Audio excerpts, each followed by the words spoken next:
Students, हम बात कर रहे थे इंटीग्रेशन के ऊपर। और इससे प्रीवियस लेक्चर के अंदर हमने देखा कि अगर हमारे पास किसी डिराइव फंक्शन के हम इंटीग्रेशन करते हैं तो वो हमारे पास किसके बराबर आती है, हमारे पास ओरिजिनल फंक्शन प्लस सी कुछ कांस्टेंट। ठीक है, वो क्यों आता है वो हमने समझा।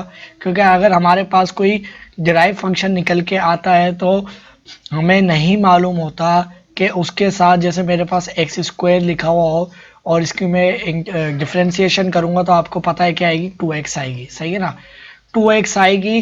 तो आपको पता है कि 2x जो है वो एक्स स्क्वायर की भी हो सकती है, एक्स स्क्वायर प्लस 1 की भी हो सकती है। ठीक है, अब इंटीग्रेशन क्या होती है, रिवर्स प्रोसेस। अब जैसे रिवर्स करेंगे तो अब वो ये वाला था, ये वाला था, ये वाला था, तो वो कौन सा था वो हमें नहीं मालूम होता। अब वो कांस्टेंट इसके अंदर देखा जाए तो 0 है, इसके अंदर देखा जाए तो 1 है, इसके अंदर देखा जाए तो 2 है।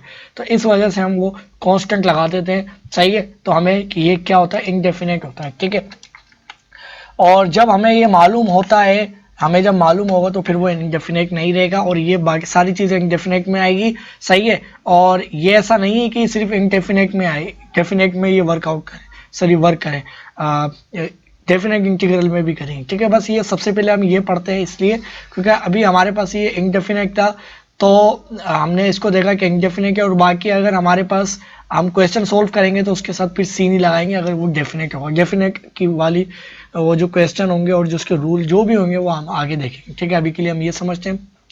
तो देखिए, मैंने कुछ क्वेश्चन लिए हैं। तो पहला जो क्वेश्चन है हमारे पास, इसको इंटीग्रेट करना है। हमारे पास जो है ना, ये हमारे पास क्या लिखा हुआ है, dx इधर। सही है ना, तो पहला जो क्वेश्चन है जरा मैं इसको यहाँ पर लिखता हूँ। सही है, और इसको हम सोल्व करते हैं, बल्कि दूसरा मैं कलर ले लेता हूँ। ठीक है, और ये हमारे पास लिखा हुआ है। सही है, तो इसको सबसे पहले डिफ्रेंशिएट करेंगे तो आपको पता है कि हमारे पास जो है ना, सबसे हम क्या करेंगे, इसकी डिफ्रेंशिएशन से पहले इधर हम लिखेंगे क्वेश्चन। ठीक है, और हमारे पास क्या होगा, इधर हमारे पास कितनी टर्म्स बनी है, अगर मैं ये ब्रैकेट निकाल दूं, अगर आपको पता है मैंने अभी प्रीवियस लेक्चर के अंदर बताया है, तो ये प्रीवियस लेक्चर के अंदर मैंने बताया कि ये इंटीग्रल साइन और डी जो है हर एक टर्म से मल्टीप्लाई होगा, या मैं ये कह सकता हूँ कि हर एक टर्म की अलग अलग हम क्या लेंगे, इंटीग्रेशन लेंगे। ठीक है, इंटीग्रेशन लेंगे हम किसकी, एक इसके मुताबिक ये जो लिए, अब वो प्लस में हो या माइनस में हो, इधर सिर्फ हमारे पास दो था और दो से ज़ायद कितने भी केसेस हो। ठीक है, और याद रहे इसके ऊपर कोई पावर नहीं है, पावर होती तो फिर ये एप्लीकेबल नहीं होता। ठीक है, इग्निशनली तौर पे मैं आपको ये चीज़ें बता रहा हूँ। तो आपके पास क्या हो जाएगी, एक्स पावर 3 और इसका लेंगे dx। सही है, फिर क्या है, minus sine as it is, integral लेंगे किसका, 12x। सही है, और 2 विद रिस्पेक्ट टू dx। सही है, और इंटीग्रेट करें विद रिस्पेक्ट टू x करें। ठीक है ना, और हमारे पास क्या आ गया, फिर माइनस साइन 4x। सही है, माइनस साइन इंटीग्रल 4x और dx। सही है, फिर साइन है प्लस साइन इंटीग्रल 12 और हमारे पास क्या आ जाएगा, dx। सही है, अब याद रहे, और दूसरी बात ये, इसके साथ क्या लगाएंगे, सम प्लस सम कांस्टेंट। सही है, कांस्टेंट, यानी अब ये इसको बस डिराइव करना है या बाद में लगा ले प्लस सी कांस्टेंट, कोई मसला नहीं है। ठीक है, अभी लगा लो या बाद में लगा लो, कहीं इसका डेरिवेटिव नहीं लोगे। सही ना, ये तो सोल्व होने के बाद इसको अलग से लिखोगे, बल्कि बाद में ही लिखते हैं इसको। सही है, सोल्व होने के बाद आप प्लस सी कांस्टेंट लगाओगे। ठीक है, अच्छा, अब हमारे पास जो है ना, अब हमारे पास जो है, अब मैं क्या करता हूँ, आपको पता है पावर रूल अप्लाई होगा। पावर रूल हमारे पास क्या है, ये लिखा हुआ है पावर रूल, कि हमारे पास जब x सिर्फ x होता है तो उसकी जो भी पावर होती है तो वो हम क्या करते हैं, उसके अंदर एक ऐड कर लेते हैं, यानी 1 इसके अंदर क्या कर लेंगे, ऐड कर लेंगे, और फिर उसी पावर से जो ऊपर हमने ऐड करी हुई होती है 3 + 1 से डिवाइड करवा लेंगे। सही है, 4 लिख रहा हूँ गलती से। ठीक है, इधर क्या करोगे, इधर भी एग्जैक्टली इधर भी क्या करोगे, यही वर्क करोगे। सही है ना, इधर भी आप करोगे यही वर्क। और याद रहे, इधर आपके पास ये कांस्टेंट है, तो कांस्टेंट जब भी किसी फंक्शन से मल्टीप्लाई हो रहा होता है तो वो बाहर आ जाता है। सही है, यानी हमारे पास ये चीज़ क्या हो जाएगी, इंटीग्रल हमारे पास क्या हो जाएगी, x 3 1 + 1 और डिवाइडेड बाय 3 + 1। ठीक है, और फिर हमारे पास माइनस साइन, हमारे पास किसी फंक्शन के साथ डोमेन वाली जो भी जिसके अंदर डोमेन या इंडिपेंडेंट वेरिएबल आता है वो फंक्शन के तौर पे आती है, और हमारे पास कांस्टेंट क्या है, 12 है, तो 12 बाहर आ जाएगा इंटीग्रल साइन से।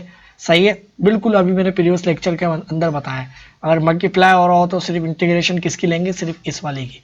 तो हमारे पास सिर्फ इंटीग्रेशन लेंगे 2 with respect to d x, और इस 2 के अंदर जो है ना, इस 2 के अंदर हम क्या करेंगे, ऐड कर लेंगे क्या चीज़, इसको मैं ज़रा मिटा लेता हूँ, सही है। ये हमारे पास था x पावर और 2 पावर थी, ठीक है, विद रिस्पेक्ट टू dx। अब आपको पता है पावर रूल अप्लाई करेंगे, 1 ऐड कर लेंगे इसके अंदर, जो भी पावर है प्लस करना है, और उसी पावर से नीचे डिवाइड भी करवा लेंगे, ठीक है। फिर माइनस साइन ये वाला कांस्टेंट मल्टीप्लाई हो रहा है x के साथ, तो ये बाहर आ जाएगा, इंटीग्रेशन होगी सिर्फ x की dx, तो n इधर पावर 1 लिखी हुई, कुछ पावर नहीं तो मतलब 1 है, और 1 के अंदर 1 ऐड, और नीचे भी क्या करेंगे 1 प्लस 1 उसी पावर से डिवाइड, ठीक है। अब इधर बहुत इंटरेस्टिंग हमारे पास चीज आने वाली है, ठीक है ना। कोई हमारे पास कोई फंक्शन नहीं है तो हमारे पास प्लस साइन एज की 12 बाहर ले लो, फिर इंटीग्रेशन करो सिर्फ dx, इधर सिर्फ क्या लिखा हुआ है dx है। अब देखो ये वाली जो चीज है, इधर सिर्फ dx लिखा हुआ होता है हमारे पास, तो इसका मतलब है इधर हमारे पास क्या लिखा हुआ है 1 है। अब 1 लिख लो या कोई भी, अब इंडिपेंडेंट वेरिएबल इधर क्या है, इधर x के रिस्पेक्ट में हो रहा है इंटीग्रेट, तो इधर इंडिपेंडेंट वेरिएबल x होगा, और अब 1 रखेंगे तो x की कोई ना कोई वैल्यू आ जाएगी, तो 1 नहीं रखना, हमें ऐसी वैल्यू रखनी है हमारे पास 1 रखने, अगर हम x की वैल्यू ऐसे रखें जो कि 1 के बराबर हो, तो फिर उससे मल्टीप्लाई होकर वापस से dx आ जाएगा, तो x पावर में 0 रख सकता हूँ, ठीक है। x पावर 0 रखने से कुछ भी नहीं होगा हमारे पास, सही है ना। अच्छा मैंने x इसलिए लिया है क्योंकि ये x के रिस्पेक्ट में इंटीग्रेट हो रहा है, सही है। अच्छा याद रहे कि ये वाली जो चीज़ है मैं ऐसे भी कर सकता था, ये हमारे पास लिखा हुआ था ना 12 और x पावर में 0 लिख सकता था, और ये dx लिखा हुआ था, तो अब भी मेरे पास क्या आ जाता, 12 बाहर आ जाता और x पावर 0 और dx, ऐसे भी कर सकता था, ऐसे करो या वैसे करो, बात फर्क नहीं पड़ता, ठीक है। तो ये दोनों चीज़ें समझ लो, कान इधर से पकड़ो या उधर से, बात एक ही है, ठीक है, कोई मतलब इसमें कोई अलग लॉजिक नहीं है, ठीक है। तो इसको मैं यहाँ से इरेज कर देता हूँ, ठीक है। तो इसका मतलब ये है कि इसकी पावर में ये 0 लिख सकता हूँ, ठीक है। अब जाहिर सी बात है 0 लिखी, अब इसकी पावर क्या करूँगा, क्योंकि इंडिपेंडेंट वेरिएबल तो लाजमी तौर पर हमें चाहिए होता है, तो 1 करेंगे एग्जैक्टली बिल्कुल इसी तरह, और डिवाइडेड बाय 0 प्लस 1, सही है। अब हमारे पास क्या आएगा, और एंड में क्या लगाना, प्लस सी कांस्टेंट, जो कि मैंने बताया था, ठीक है। अब हमारे पास क्या हो जाएगा, हमारे पास ये हो जाएगा x पावर 4 डिवाइडेड बाय 4, सही है, माइनस साइन, सही है, 12, सही है, और टाइम्स, यानी इसके जो भी इंटीग्रेशन आएगी वो मल्टीप्लाई होगी 12 से। अब आपके पास क्या हो जाएगा, आपके पास हो जाएगा x पावर, यानी ये मल्टीप्लाई हो रहा है 12x के साथ, तो ये पावर 3 हो जाएगी, और डिवाइडेड बाय 2 प्लस 1 3, सिंपल, ठीक है, प्लस और सॉरी माइनस साइन 4, फिर आपके पास क्या है x पावर 2, अब इंटीग्रेशन साइन वगैरह हट जाएंगे सारे, सही है ना, क्योंकि इंटीग्रेट निकाल लिया, बिल्कुल यही है बस सिंपल। और ये डिवाइडेड बाय, अब देखिए पूरा डिवाइड करूँ या इससे करूँ, बाद एक ही अलजबरा है सिर्फ, अब कुछ नहीं है, तो 2 आ गया हमारे पास, सही ना, 1 प्लस 1, इधर हमारे पास प्लस साइन 12, इधर हमारे पास क्या आ जाएगा, सिर्फ x आ जाएगा, ठीक है, और प्लस सी सब कांस्टेंट लाजमी, ठीक है। क्या हो जाएगा, इसको मजीद सॉल्व करें तो हमारे पास ये हो जाएगा x power 4 divided by 4 minus 12, अब ये देखिए 3 3 पे डिवाइड होगा तो 3 बचेगा, और ये आपस में कैंसिल होंगे, तो आपके पास ये क्या वैल्यू आ जाएगी, 4 बचेगा, 4 पावर 3, और हमारे पास ये 2, तो हमारे पास क्या बचेगा, माइनस 2x स्क्वायर, और इधर तो कुछ था ही नहीं, तो हमारे पास आ जाएगा प्लस 12x, सही है, और प्लस सी कांस्टेंट, ठीक है। अब हमारे पास ये कोई डिराइव फंक्शन था ये वाला, उसको हमने इंटीग्रेट करा है, तो हमारे पास ओरिजिनल फंक्शन आ गया, ये हमारे पास कोई ओरिजिनल फंक्शन था, f ऑफ x फंक्शन था, सही है। इसके अंदर बहुत सारी टर्म्स आ रही है, जो भी इसको हम पॉलिनोमियल फंक्शन भी कह सकते हैं, ठीक है ना, यानी बहुत सारी टर्म है। बाकी हमारे पास ये फंक्शन था जो भी था, अब इसकी इंटीग्रेशन करेंगे, यानी हमारे पास ये इंटीग्रेट, यानी हमारे पास डिफरेंशिएशन होके आए, बताइए कोई डिराइव फंक्शन था ये वाला हमारे पास, इसकी इंटीग्रेशन करी तो हमारे पास ये ओरिजिनल फंक्शन आ गया, सही है। अब ओरिजिनल फंक्शन की दोबारा से डिफरेंशिएशन करूंगा, यानी ओरिजिनल फंक्शन पे पहुंचा दिया डेरिवेटिव ने, सही है ना, और अगर मैं दोबारा से इसकी डिफरेंशिएशन करूंगा तो मेरे पास क्या आएगी, यही चीज आएगी, क्योंकि हमारे पास डिराइव फंक्शन ही तो लिखा हुआ है, सही है। तो जरा चेक कर लेते हैं, टेस्ट करते हैं कि हमने सही निकाला नहीं निकाला आंसर। तो हमारे पास क्या हो जाएगा, डिफरेंशिएशन करेंगे x पावर 4 डिवाइडेड बाय 4, देखिए आपको डेरिवेटिव पता है, सही है ना, डेरिवेटिव मैं डायरेक्टली लिखता हूँ, सही है ना, किसका क्या डेरिवेटिव है, सही है ना, ऐसे तो बहुत लंबा हो जाएगा ये, तो डायरेक्टली मैं डिफरेंशिएशन इनकी करता हूँ, ठीक है। ओ सॉरी डेरिवेटिव, वही डिफरेंशिएशन एक ही बात है। तो आपको पता है कि पावर रूल लगेगा तो 4 इधर आ जाएगा आपके पास और x की पावर 1 कम हो जाएगी और ये जो 4 है वो इसी की, ठीक है ना। डेरिवेटिव आपने पढ़े हुए सारे डिटेल से, तो ये 4 बाहर आ जाता है डेरिवेटिव के अंदर से, सही है ना, क्योंकि हम कांस्टेंट का डेरिवेटिव नहीं लेते अगर किसी फंक्शन के साथ मल्टीप्लाई हो रहा हो, ठीक है।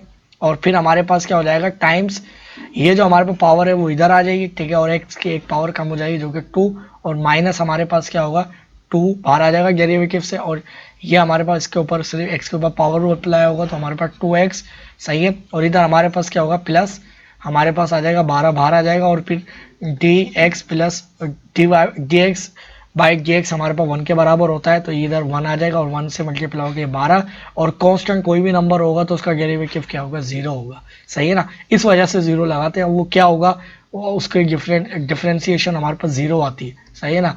अब वो रिवर्स में क्या थी, तो वो तो अब 0 इसके अंदर 1 होगा वो तो खत्म हो जाएगा, सही है ना, क्योंकि इसके अंदर आप 1 करोगे तो 0 तो 1 थोड़ी होगा, तो इस वजह से वो 0 था। हो सकता है ये 3 हो, अगर 3 4 कुछ भी होगा तो आपके पास ये 0 ही आंसर देगा, और 0 इंच पे 1 होके कोई फायदा नहीं। तो हमारे पास ये कैंसिल, तो x power 3 minus 12x² minus 4x और माइनस 12, ठीक है। तो ये इसका आंसर आया। डिफ्रेंसिएशन करिए तो हमारे पास देखिए क्या लिखा हुआ था, x² minus 12x minus 4x, तो देखिए माइनस 4x और माइनस 12, एग्जैक्टली वही चीज़ है, ठीक है। तो आपको देखिए बात अब क्लियर होती जा रही होगी, ठीक है ना। ऐसा ऐसा समझना, जल्दी से आगे जाओगे तो फिर तो प्रॉब्लम होगी लाजमी तौर पर, ठीक है। ऐसा ऐसा समझो, जब भी मैं थोरली लेक्चर भले लंबे हों मगर आपको बात डिटेल से समझाऊंगा, ठीक है स्टूडेंट। अगर इसी तरीके से हम इसका क्वेश्चन नंबर 2 देखें तो देखिए अब हमारे पास इसके अंदर कोई ऐसा नहीं है कि आप प्रोग्राम रूल लगा लोगे आप इसको सॉल्व कर लोगे, ठीक है, इस तरह का कोई चक्कर नहीं है, ठीक है। या तो एक सिंपल वे ये है कि आप इसको मल्टीप्लाई करवा लो, बस यही वे, ठीक है। और अगर इसके ऊपर कोई पावर होती 3 4, सही है ना, तो फिर वो आगे देखेंगे उसका क्या सीन है, ठीक है। अभी सिर्फ इतना देखते हो, अगर 2 पावर होती 3 पावर होती तो आप इसको एक्सपेंड करते फिर उसको मल्टीप्लाई करते, सही है। बाकी इसके अलावा आपके पास अभी कोई चीज़ है नहीं जिससे आप ये कर सको, ये फार्मूला वगैरह जो मैं कहना चाह रहा हूँ, ठीक है। आप क्या करोगे, इसको अंदर ही सोल्व करोगे, क्या होगा सोल्व होके, तो ये इंटीग्रल साइन एक्स ब्रैकेट के अंदर दोनों चीज़ों से मल्टीप्लाई होगा तो एक्स पावर क्या हो जाएगा 4 हो जाएगा, माइनस 4x² और इंटीग्रेट करेंगे विद रिस्पेक्ट टू x, सही है ना। आपको पता है अभी इन दोनों की इंटीग्रेशन अलग अलग ली जाएगी, तो integral sine x power 4 dx minus sine integral sine 4x power 2, और ये हमारे पास इंटीग्रेशन, सही है। बिल्कुल यही रूल है जैसे हम पहले अप्लाई करें, ये लिखे हुए देखिए, अगर आप समझिएगा, अगर आपको नहीं समझ आ रही, सही है ना, स्लो स्लो। तो आपको पता है इसके अंदर क्या हो जाएगा +1 और 4 + 1, तो आपके पास ये वाली इसकी चीज़ का इंटीग्रेशन क्या हो जाएगा x पावर 4 x पावर 5, सही है, और डिवाइडेड बाय 5, सही है। इधर क्या है, इधर माइनस साइन, अब याद रहे कि 4 बाहर आ जाएगा, इंटीग्रेशन सिर्फ होगी x पावर 2, सही है, और विद रिस्पेक्ट टू dx तो इसके अंदर +1 और नीचे भी 2 + 1, सही है, तो +1, ठीक है। तो आपके पास क्या आ जाएगी x power 5 divided by 5 minus sine, और आपके पास क्या आ जाएगा 4 ओवर ये क्या हो जाएगा 3 और x पावर 3 और प्लस c। अब c लाजमी लगाना है, अगर आप इसकी इंटीग्रेशन करते हो, अभी ये c हो सकता है आपके पास 2 हो, अगर आप इसकी इंटीग्रेशन निकालोगे तो आपके पास एग्जैक्टली यही वाली चीज़ बनेगी, यानी ये वाली चीज़ अगर इसको मैं मल्टीप्लाई करवा लूँ, ये वाली चीज़, सही, ये वाली चीज़ बनेगी। तो अब इसके साथ क्या कांस्टेंट था, वो क्या 0 ही था, सही है, वो क्या 1 था 2 था, वो क्या नंबर था वो आपको नहीं मालूम, सही है, क्योंकि डेरिवेटिव उसका क्या है 0 आया, डेरिवेटिव जब 0 आया है तो फिर आप उसको लाजमी क्या लगाओगे, सी कांस्टेंट लगाओगे, क्योंकि आपको पता नहीं होता है कि ये नंबर 0 था 2 था 3 था 4 था क्या था, ठीक है, क्लियर है। तो ये था इसका आंसर, ठीक है, ये हमारे पास आया। अब जैसे स्टूडेंट्स हमारे पास ये क्वेश्चन लिखा हुआ है, ठीक है ना, अभी इस वाले क्वेश्चन को देखें तो हमारे पास लिखा हुआ है इंटीग्रल साइन, सही है, और हमारे पास क्या लिखा हुआ है 6 ओवर v पावर 5 और dv। अब देखिए डोमेन के अंदर इंडिपेंडेंट वेरिएबल v है तो उसी के रिस्पेक्ट में इंटीग्रेट हो रहे हैं, तो ये सब पॉसिबल है। इसका मतलब क्या है कि हमारे पास इंडिपेंडेंट वेरिएबल v है, क्या करेंगे अब इसके साथ एक कांस्टेंट मल्टीप्लाई हो रहा है, कैसे मल्टीप्लाई हो रहा है, तो आपने बेसिक मैट्रिक की चीज़ें पढ़ी हुई है, तो आपके पास इसको क्या लिख सकते हो 6 मल्टीप्लाई v को ऊपर लेके आओगे क्या हो जाएगा v माइनस 5, ठीक है, dx कांस्टेंट मल्टीप्लाई हो रहा है, कांस्टेंट बाहर आ जाएगा, सही है, v पावर -5 और ये dx, सही है। इसके अंदर क्या करोगे, इसको बढ़ाना नहीं है हमेशा, सही है ना। इसके अंदर +1 करना है। अब वो उसके बाद कम हो जाए या ज़्यादा हो जाए वो अलग चीज़ है। तो आपके पास ये चीज़ क्या हो जाएगी, -5 +1, ठीक है। क्या होगा आपके पास 6v⁻⁻4 डिवाइडेड बाय -4, 2 से कैंसिल, 2 से कैंसिल, सही है ना। यानी 2 इससे डिवाइड होगा, ये भी 2 से, तो हमारे पास क्या आ जाएगा 3v⁻4 ओवर, इधर माइनस साइन इसका आ जाएगा और नीचे क्या आ जाएगा 2 आ जाएगा। और v को अगर नीचे भी लेके आ सकते हो तो 3 डिवाइडेड बाय 2v⁻4 लिख सकते हो और ये माइनस में, ये इसका आंसर है, सिंपल, ठीक है। ऐसा ही करना है बिल्कुल। अच्छा, इसी के साथ जो है ना इसको ऐसे करना है।